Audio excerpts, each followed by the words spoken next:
Olá, minha amiga, meu amigo. Hora do nosso encontro, nesta quinta-feira, 4 de setembro, hoje está fazendo 56 anos.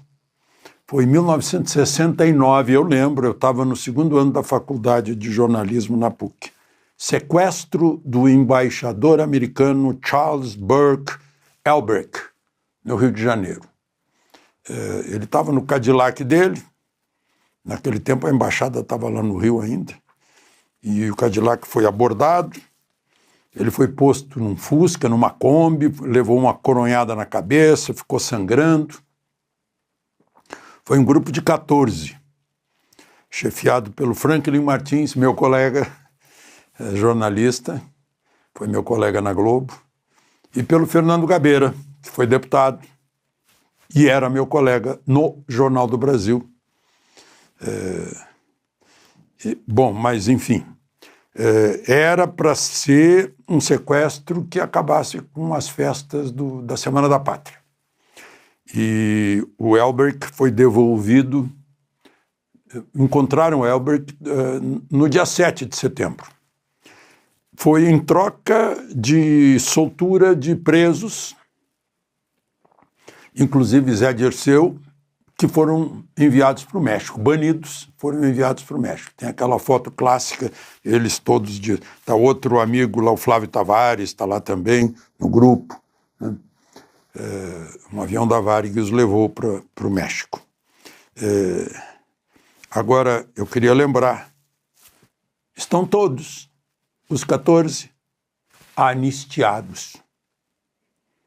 E, bom, pelo que eu sei, só o Gabeira não aceitou indenização, os outros foram anistiados, foram indenizados, estão sendo até hoje. Eles receberam anistia, sequestraram o embaixador americano, sequestraram o embaixador da Suíça, sequestraram o embaixador da Alemanha, sequestraram o cônsul do Japão, mataram um empresário sueco do grupo dinamarquês, do grupo Ultra, o Boyleson. Mataram um capitão americano que funcionava na embaixada. Mataram acho que era tenente, um major alemão. Estou só falando nos estrangeiros, eu não entrei nos nacionais, né? Só para você lembrar, e não foram todos anistiados.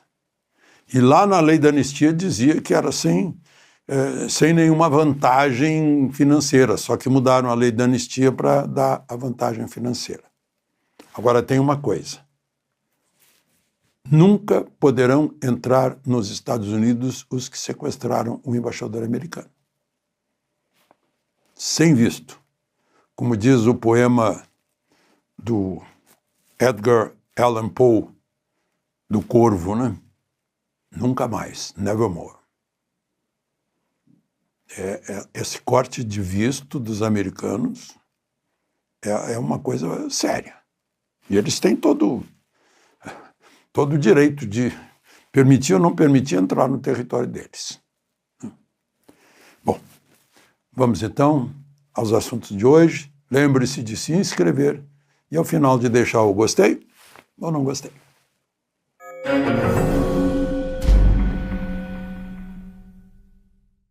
Bom, o primeiro assunto de hoje é a denúncia gravíssima, é um escândalo gigantesco do Talhaferro na Comissão de Segurança Pública do Senado. Está com todos os elementos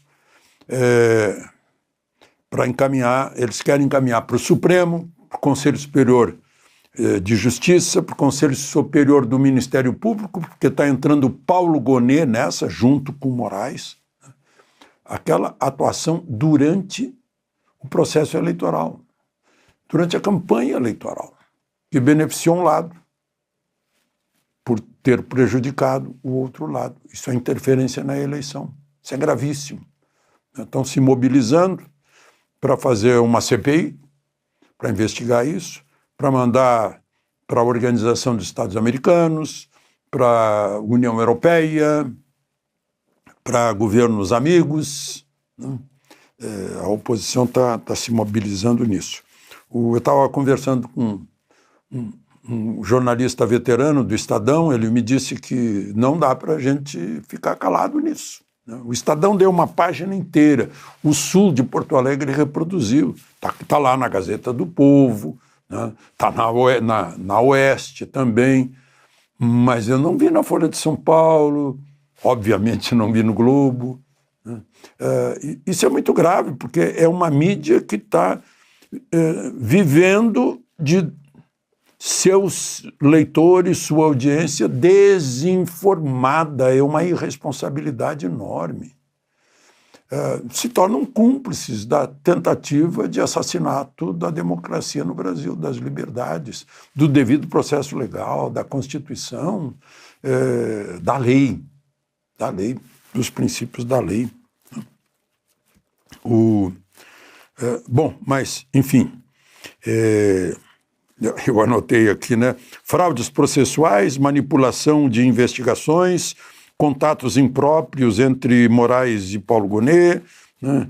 E Polícia Federal, em que o juiz está presidindo o inquérito ao mesmo tempo, né? São coisas incríveis durante a campanha presidencial. Bom, e ao mesmo tempo há uma mobilização da oposição, que agora o Centrão caiu fora do governo, né? Então está lá a União Brasil, republicanos, progressistas, Partido Liberal, né? Tá tudo isso dá aí uns 340 votos por aí, né? Para fazer uma CPI e um projeto de lei de anistia, né? Como eu mostrei para vocês, até sequestradores foram anistiados. Agora é gente que estava se manifestando, estava numa catarse, como eu disse, no dia 8 de janeiro. Claro que ficam de fora aqueles que, aquele destacamento precursor, né, que entrou sem dificuldades no Palácio do Planalto, foi bem recebido com água, com cumprimentos, e andou destruindo bastante, né, aquele relógio, por exemplo, obras de arte. Os que fizeram destruição dentro do Supremo também, se houve destruição no Congresso também tem que pagar, né? Mas não um batom, né? Pelo amor de Deus. E morreu gente presa, né? São milhares de famílias que estão chorando aí isso que aconteceu. Então, estão se mobilizando por uma anistia. Está aí os governadores, à frente está o governador de São Paulo, Tarcísio. Bom, e agora uma notícia econômica, o PIB caindo. E não é por causa da tarifa, é o PIB do segundo trimestre. Ainda não é o PIB da tarifa, mas já caiu, quase 0,5%. Né? Agosto, sim, já se sentiu. A queda em relação a agosto do ano passado foi de 18,5% nas exportações para os Estados Unidos. Né? O déficit brasileiro em relação aos Estados Unidos está cada vez maior.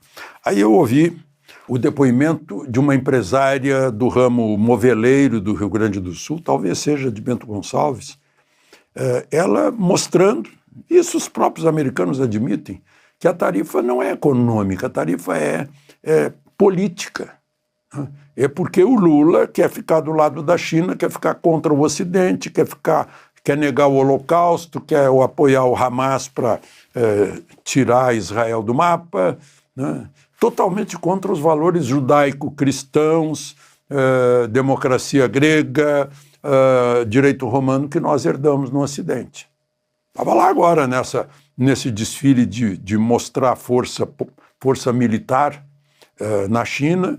Atrás do Xi Jinping estava o embaixador Celso Amorim, que é o que faz a cabeça de Lula com a política externa. E do lado atrás do Putin estava Dilma, né? Essa é a nossa posição hoje. E ali, naquele palanque, ditadores do mundo inteiro. Era uma reunião de ditadores. O indiano não estava lá, não. Estava lá no dia anterior, mas depois foi embora. Supostamente para festejar 80 anos de vitória da China sobre o Japão. Que, na verdade, foi uma vitória dos Estados Unidos, né? Aliás, os Estados Unidos liberaram a China, né? Lá tiveram ajuda dos chineses, óbvio, né?